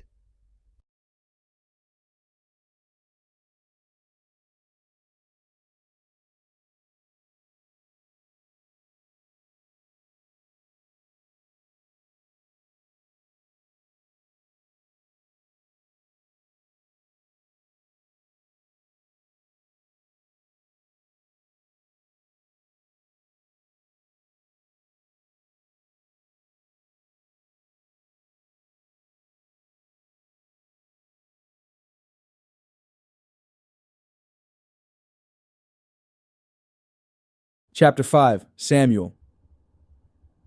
I like to sleep bare, a little fact I neglected to mention to Colton the second we got into bed together. Just watching his face flush several shades of red before twisting into rage tickled me silly. I had a whole arsenal of ways to drive Colton crazy in bed. First, I'd steal all the blankets, leaving him freezing while I cocooned myself like a smug burrito. Then, I'd wiggle around restlessly, kicking him lightly every time I moved. If that didn't do it, I'd start talking, rambling about nothing just to keep him awake. And for the grand finale, I'd poke him with my cold feet, tickling his sides until he growled in frustration. I was a menace, and I loved every second of it. And it worked. Colton sputtered. He turned flustered. His eyes bulged. It was so worth it. At this point, we were practically sleeping on top of each other. I groaned awake, stretching my long limbs as sunlight filtered through the open window. The water in the sink trickled, the soft sound filling the quiet room. I rolled out of bed and walked to the bathroom, opening the door to lean against the doorframe, watching Colton as he stood in the mirror, brushing his teeth with slow, deliberate strokes. His shoulders were broad, tapering down to a narrow waist, and his shirtless back flexed with each movement. The toothbrush swished rhythmically, a low hum of bristles on enamel. Colton glanced at me in the mirror, his eyes narrowing slightly as if asking. I smirked but didn't say anything, letting the sound of the water and the faint scent of mint toothpaste fill the silence between us. He spat into the sink and rinsed, wiping his mouth with the back of his hand. You're staring, he grumbled, reaching for a towel. Just enjoying the show, I teased, folding my arms across my chest. Colton shook his head, turning off the faucet with a sharp twist. You're unbelievable, he muttered, but there was a small smirk tugging at the corner of his mouth. I'll take that as a compliment. I strolled into the bathroom, leaning close to him. You smell nice. And he did. There was something so unbelievably Colton that filled the space between us and settled into the pit of my stomach. I pressed my face into the back of his neck, and Colton's scent hit me like a wall, strong, earthy, with a blend of warm cedar and worn leather. It clung to him like the rugged cowboy he was, reminding me of freshly chopped wood and old saddles in a barn. He tensed, his eyes flickering to mine in the full-length mirror. What are you doing? Smelling? I grinned at him. Why? Why not? I placed my hands on his hips, which was starting to become a bit of a routine these days. There was something about Colton's body that just felt alluring to me, and he tended to turn his back to me all the time, which made the alpha inside me want to pounce. I turned him around to face me, bracing my hands against the sides of the granite countertop, boxing him in. How about another lesson? I think it's a bit early for that, Colton flushed. I tisked. Never too early to be taught. My gaze flickered down to the swell in his jeans. I ran my palm over him and Colton shivered. Lesson number 2, always swallow. Then I dropped to my knees. I like to bake desserts. Cakes, pies, you name it. Especially if I was in a good mood, and this morning, I was definitely in a good mood. Humming along to a tune on the radio, I threw some pancake batter into the mix and started whipping up my signature cinnamon swirl cheesecake pancakes.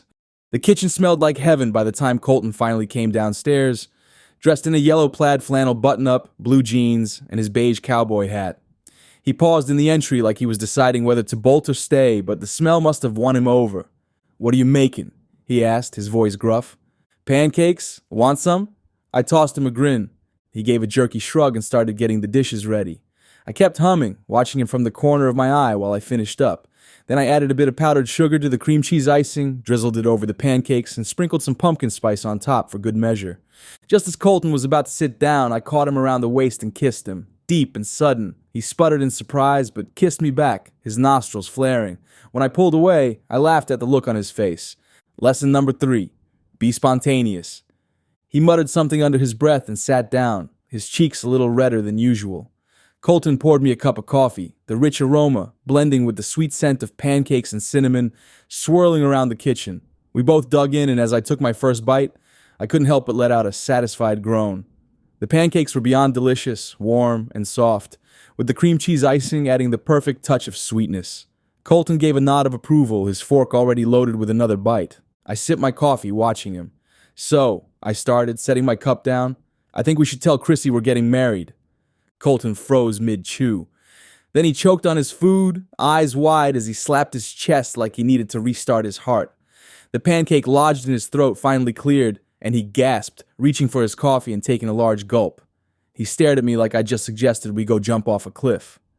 "Married?" he wheezed, still pounding his chest. "Yeah," I said, trying to stifle a laugh. "It's all part of the plan, remember?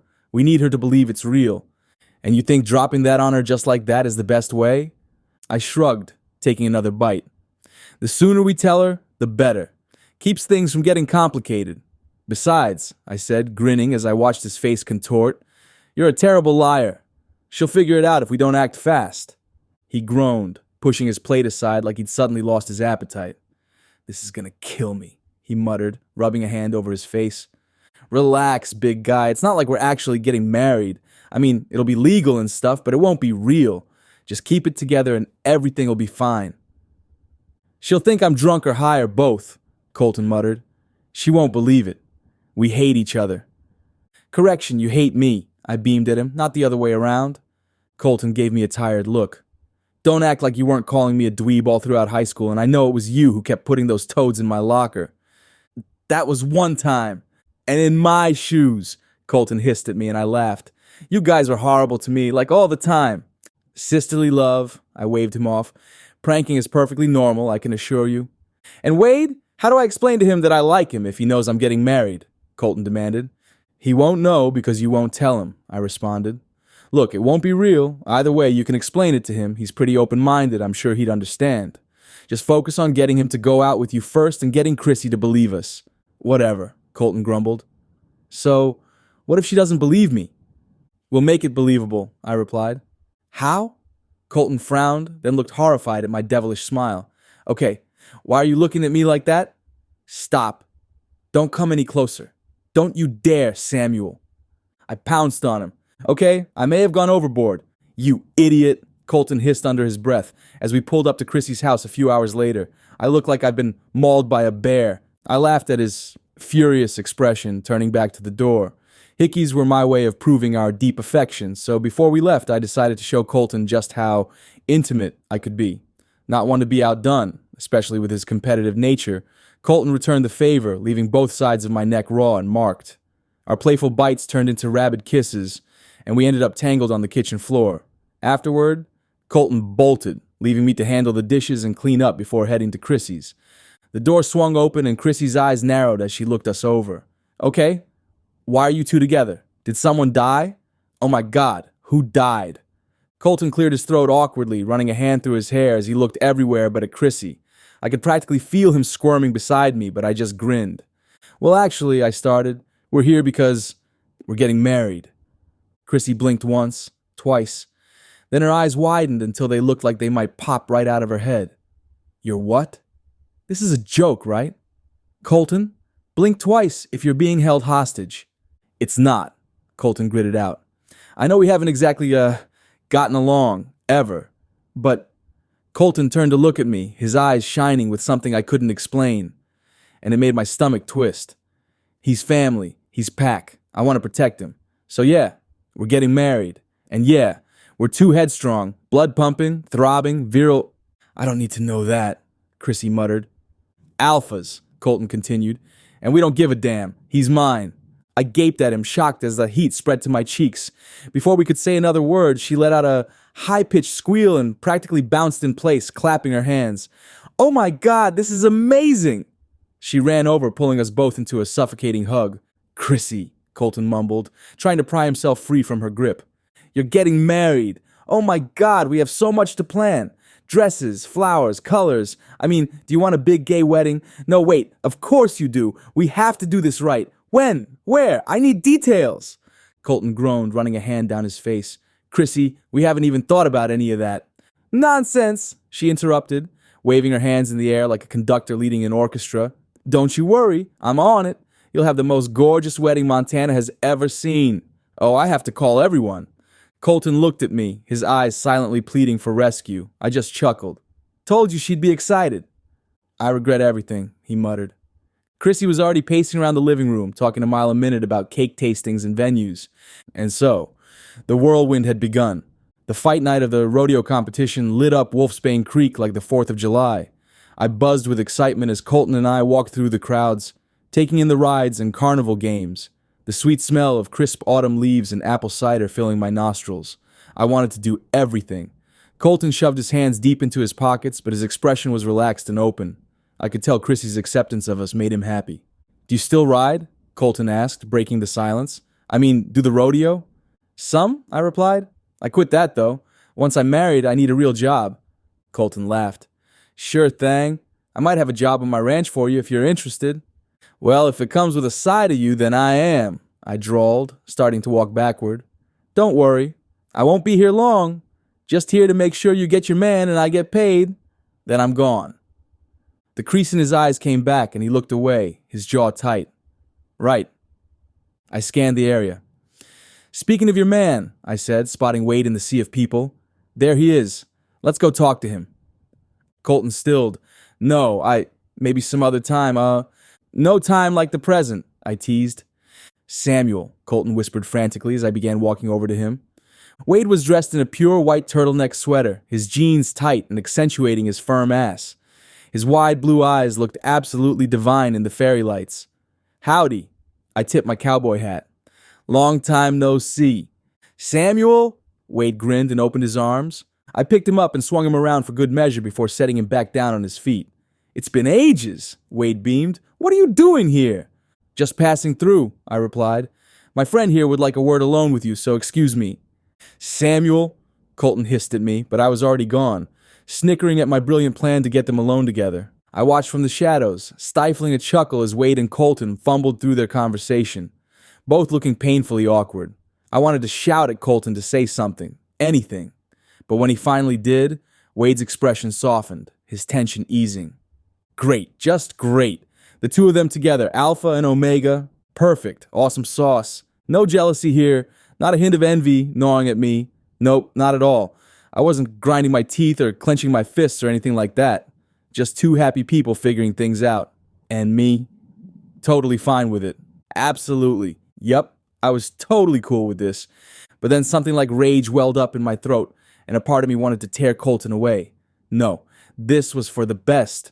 Colton was too good for me anyway. I got up and turned to walk away, but I was stopped when I saw a man in a white suit in the distance. A swift punch to the gut had me doubling over, and before I could react, a brick smashed against my head, causing the world to go dark.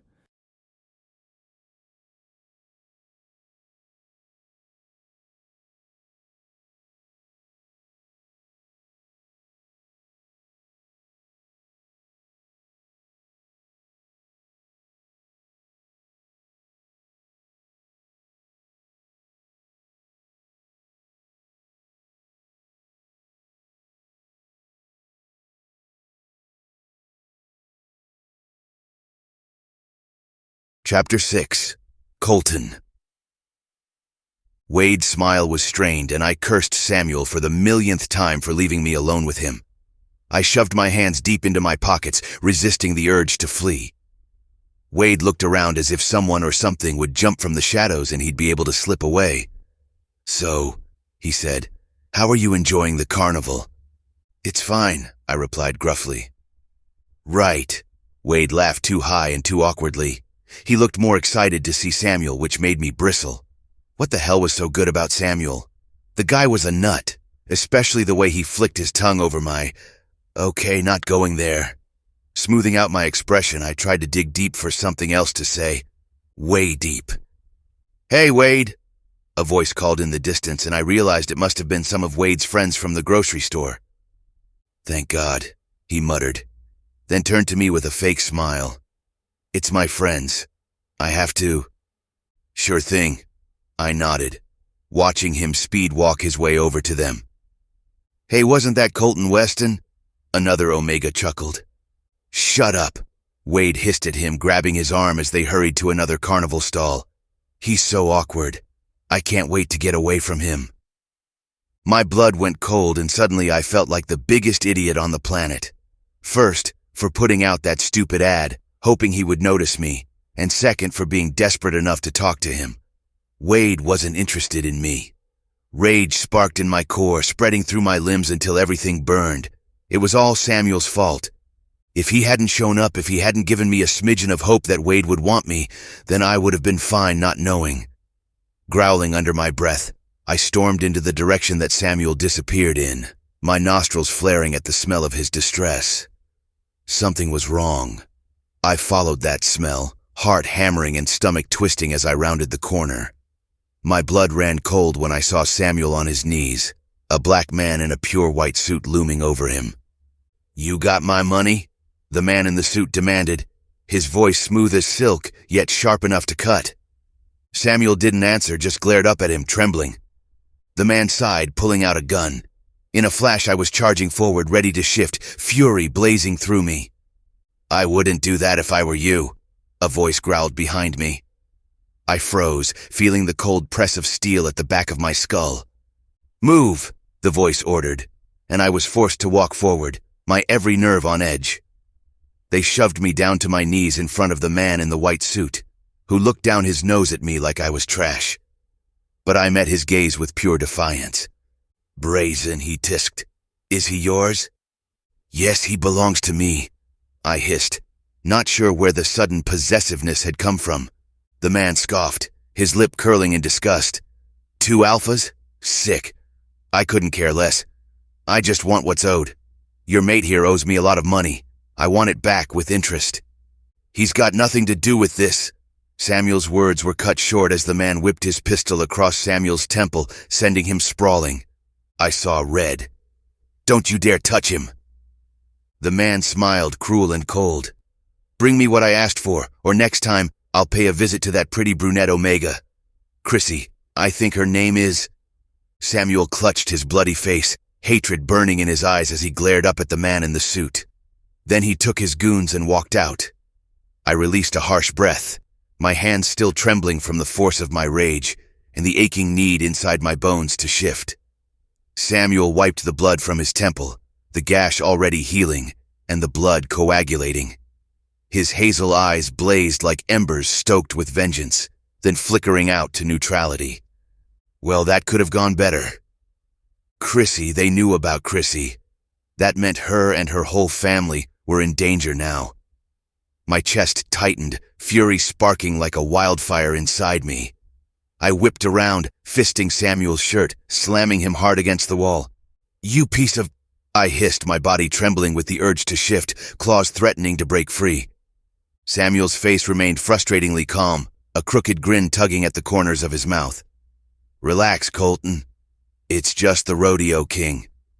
My vision tunneled, red-hot rage boiling up at his nonchalance. "Just the rodeo king?" I snarled, my voice barely human. "You put my sister in danger. Do you know what that means?" Samuel shrugged, looking away like none of this mattered. "He won't touch her. Not if I pay him off. I got this handled." "Handled?" My hand tightened on his shirt, my knuckles white with the effort of holding back the shift. I wanted to tear him apart, to unleash the alpha burning inside me, but I couldn't. Not yet. You really think this is something you can fix with more lies, more running? His hazel eyes flashed with defiance and something darker. It's not like I meant for this to happen, Colton. I'm trying to survive. Survive? I shoved him harder against the wall. My sister's life isn't a bargaining chip in your survival game, Samuel. He chuckled, low and humorless, his voice dropping. You think you're the only one who has something to lose here? I've been running from the rodeo king for months. I didn't ask for this. And yet here we are, because of you. We stood there, tension thick in the air, my wolf just beneath the surface, itching to take control. But I couldn't let it go. Not when Samuel's recklessness had already dragged Chrissy into this mess. God, I was such a fool. Too caught in the way Samuel made me feel, how hard and heavy things have been for the last few days that I didn't even realize I was being played too. Samuel's grin faded as his eyes met mine. I didn't want to bring you into it, or her, but now you know. Looks like I turned out exactly like you said I would all those years ago. My hands shook with the effort of keeping the wolf at bay. If anything happens to her, Samuel, you won't have to worry about the rodeo king. I'll take care of you myself. His gaze didn't waver, and for the first time, I saw a flicker of something real in his eyes. Fear, or maybe regret. But it was too late for that now. Deal. I shoved off him, running my tongue over my teeth as I paced the area. Samuel smoothed out his shirt, his expression blank. How'd it go with Wade? Did you at least get his number? I barked a humorless laugh, turning back to him, the temptation rising to tell him the deal was off, that Wade wasn't interested in me. But my eyes flicked down to the sliver of skin exposed on his chest, the sharp cut of muscle that disappeared into his shirt.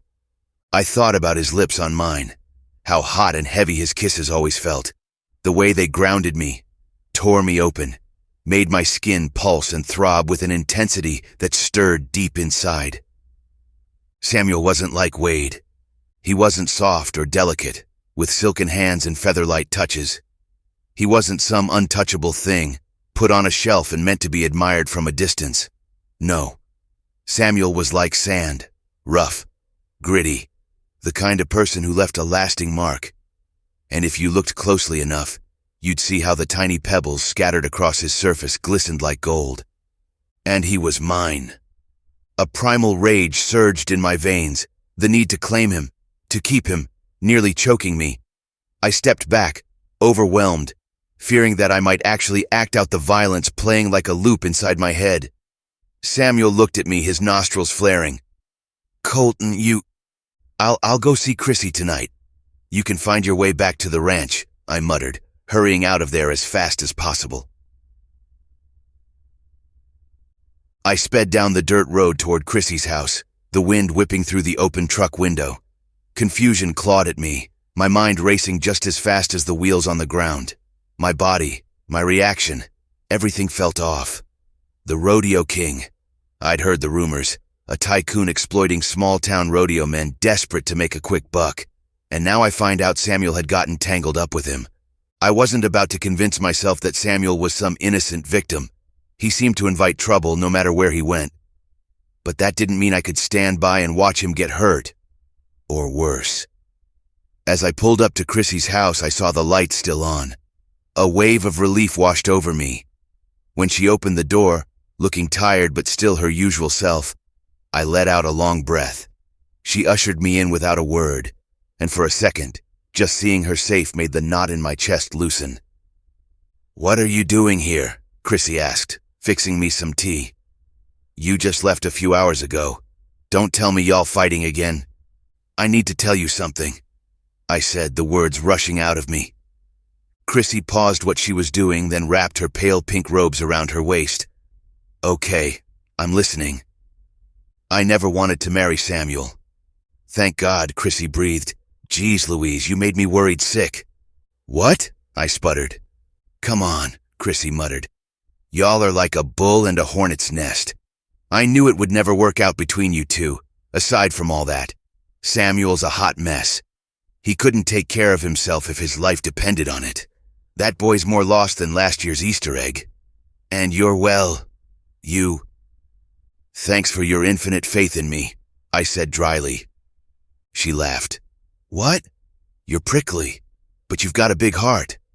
I can see you care for him, and maybe you always have since you were young.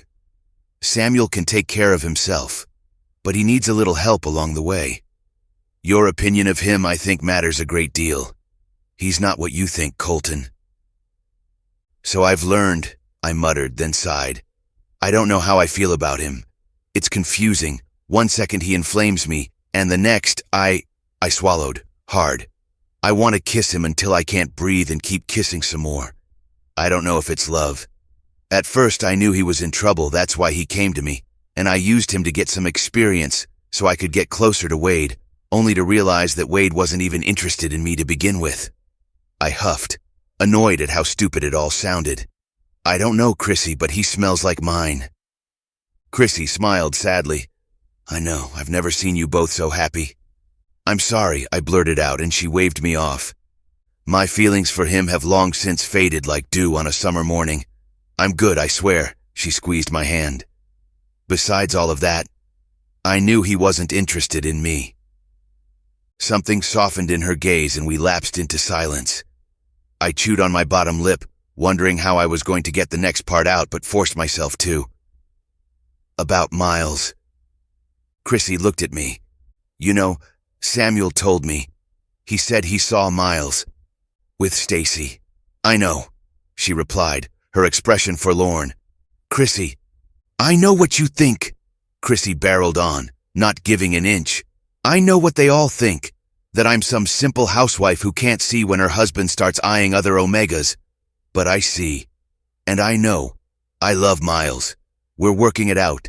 That's what it takes to make a marriage work. It's like the fence on a farm or hay in the trough. Nobody ever thinks about the fence or the trough itself, but they're the only things holding the farm together, keeping it upright. I stay for my kids because I believe the temptations lurking in the shadows can be scared away by the light of the sun. Miles isn't doing so good right now, but he'll get better. I believe in him, I believe in us, and that faith is what's going to carry me through my darkest hour. My throat tightened at her words, and in that moment, I realized my sister was stronger than I'd ever given her credit for. In our world, divorce between mated wolves didn't exist. They were bound by pack laws. No one batted an eye if an alpha took another omega, and around here, people expected Chrissy to just accept it. I hated that about this small town, but I could see my sister wasn't about to back down. She was handling it with grace. She'd bring Miles back, no matter what it took. Chrissy and Miles had vowed to be mates for life, and that still meant something here. Well, if you change your mind, I said. Samuel and I could always beat him up for you. She laughed. No, thank you, why don't you focus on your own alpha, okay? Will do, I said, then stared out the window. Will do. When I opened the door, Samuel was sitting on the couch, wringing his hands. He stood when he saw me. The living room was bathed in the soft glow of a candle on the table, shrouding his face in shadow. I tossed my keys into the holder, took off my cowboy hat, and hung it on a nearby hook before draping my jacket over it. I took my time, breathing deeply, ignoring the thrill that zipped through me at the sight of Samuel waiting for me. Look, if you're going to kick me out, then... I stared at him, my feet rooted to the spot. I'm sorry about the rodeo, King. If I'd known he'd follow me or put Chrissy in any danger, I never would have... Look, if you don't want my help anymore, I can just leave and... You'll what? You'll disappear for another 2 years and I'll never see you again. He swallowed, his throat clicking dryly. I'm trailer trash, remember? I'm not good enough for you. My heart clenched at those familiar words I used to spit at him when we were kids. Back then, I'd been annoyed that my sister had such an awesome new friend while I had none. Chrissy and Samuel were thick as thieves, tormenting me with their stupid pranks. Instead of brushing it off, I held on to it, letting it twist in my gut like cancer. I hated him so much back then, and when we spent that night together, I had no idea I could feel so much. Tell me the truth, how much trouble are you in? Samuel sighed and sank onto the couch. A lot. I owe him $1,500 for past due debts. I sat beside him, turning to face him. It's stupid. I thought I'd make something of myself, and become the next rodeo champion or some crap like that, I regret it. I nodded, cataloging that information for later. And is there anything else? The cops, they know about it. They want me to testify against him, but I've been avoiding them, Samuel said, his jaw working. Why haven't you? I got no proof other than a few threats. The rodeo king is big. He could squash me like a bug and I'd... He ran a hand through his blonde hair. Colton, for so long it's just been me. With my daddy a drunk and my mama off with her next boyfriend, I came back to the only people who've ever shown me a smidgen of kindness. My heart began to beat wildly in my chest and I stared at him. What are you saying? I'm saying maybe I had my own reasons for wanting to teach you how to love, selfish reasons, and I'm sorry, but I've come to realize that you don't need to learn how to love, Colton. You may be prickly as a cactus, but I find that Samuel took a deep breath. I enjoy spending time with you, Colton, and if you don't want to be with me because I'm an alpha or because you want Wade, I'll understand, and I kissed him.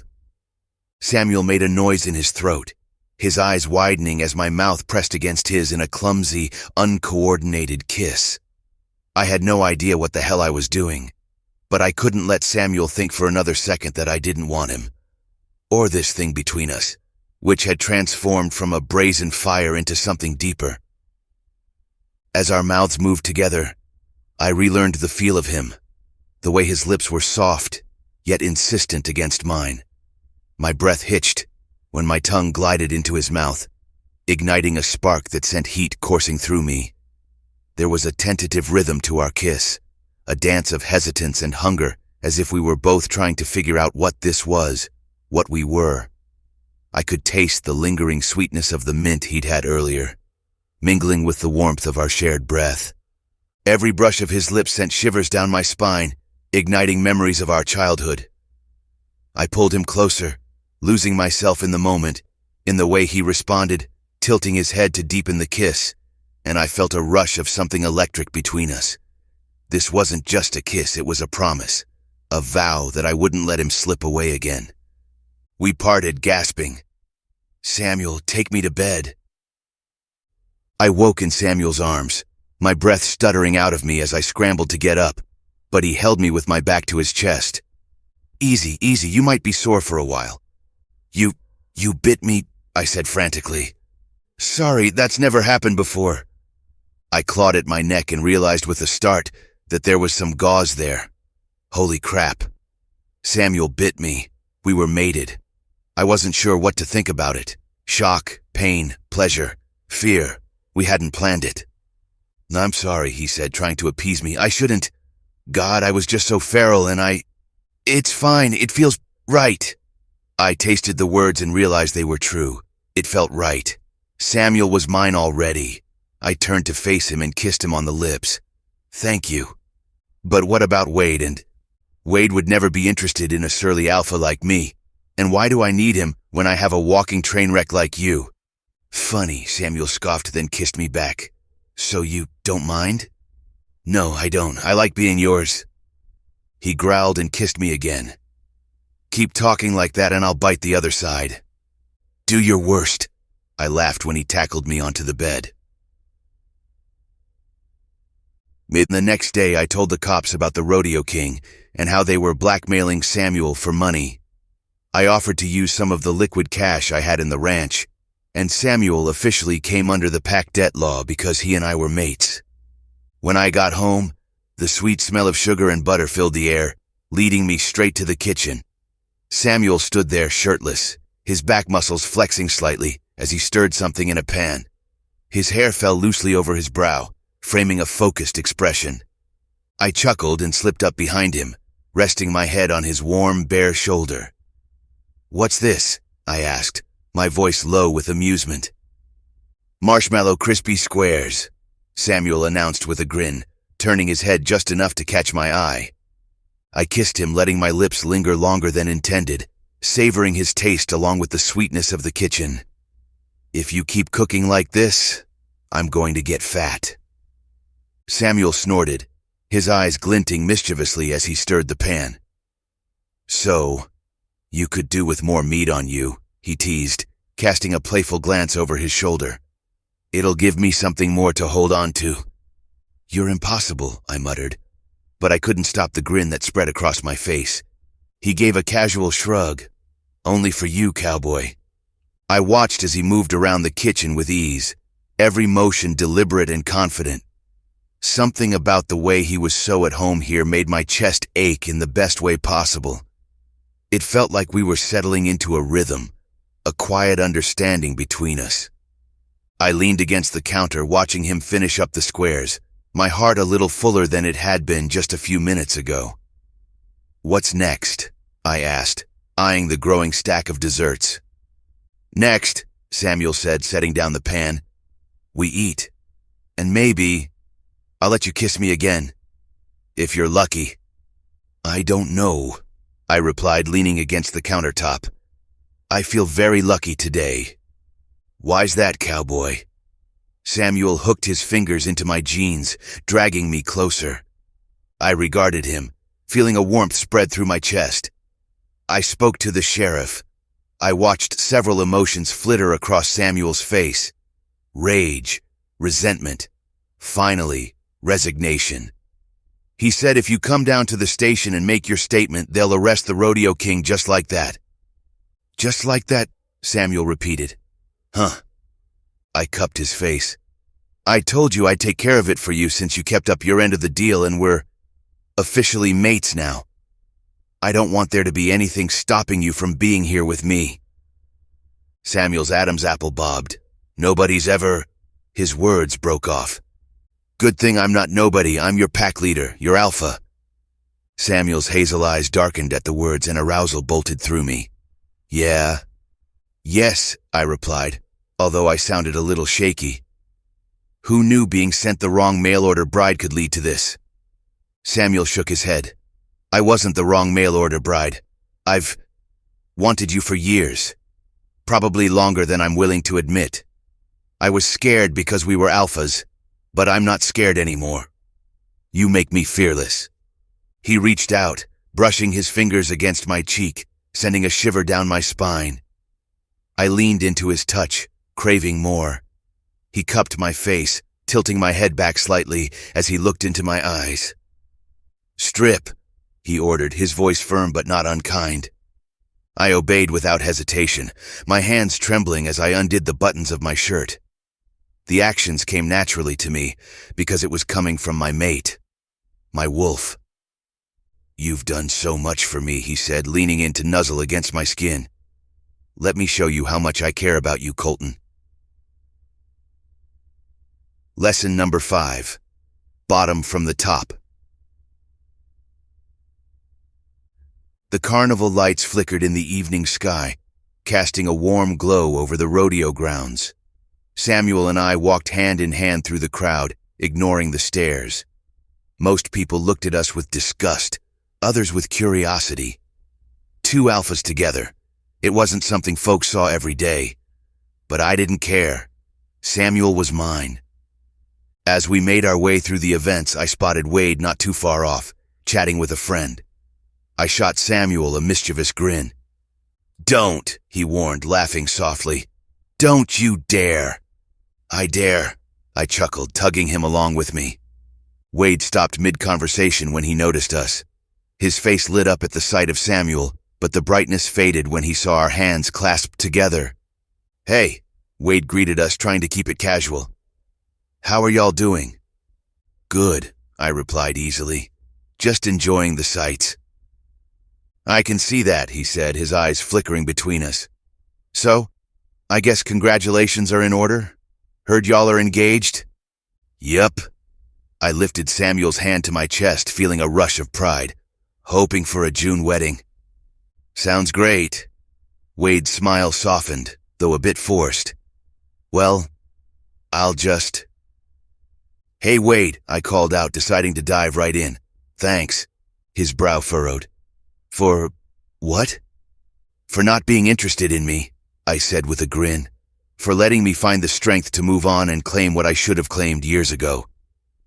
Understanding dawned in his eyes and he laughed, shaking his head. You're welcome, I guess. See you around. As Wade turned away, Samuel hooked his arm around my waist, pulling me in for a quick kiss. You're crazy, he murmured against my lips. Absolutely insane. And proud of it, I shot back, smirking. So, you like to ride, right? Maybe I can convince someone to let you hop on a Bronco, see what you've got. Don't tempt me, Samuel warned, his eyes gleaming. Who knows? I might just trade Ada in for Betsy if you want to raise the stakes. Possessive anger flared in me. Betsy's been my horse for 10 years. Maybe she's in the mood for something different, Samuel teased, grinning. Horses need variety too, you know. That's the stupidest thing I've ever heard. I think I lose brain cells just talking to you. He cut me off with a kiss, his lips silencing any retort. I love you, he whispered, then turned and walked away like it was nothing. I stood there, heart racing, face burning. That bastard. He just said that to throw me off, to mess with my head. My mood darkened as I snarled under my breath, chasing after him. I ignored the thundering in my chest and the way my body shook with the need to say those words back, because I knew they were true.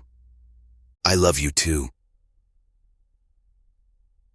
The sun dipped low on the horizon, casting a golden glow that painted the sky in hues of orange and pink.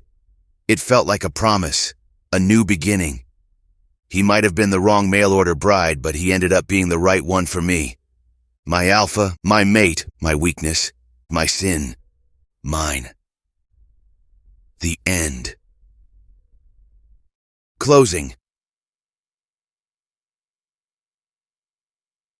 Thank you for listening to The Wrong Mail Order Bride, an Cowboy novella, written by J.K. Jones and narrated by Carter Langston and Rhea Caldwell. We hope you enjoyed this alpha and alpha romance. If you enjoyed the story, please consider leaving a comment or like and subscribe if you'd like more. Your support helps bring more stories to life. Until next time.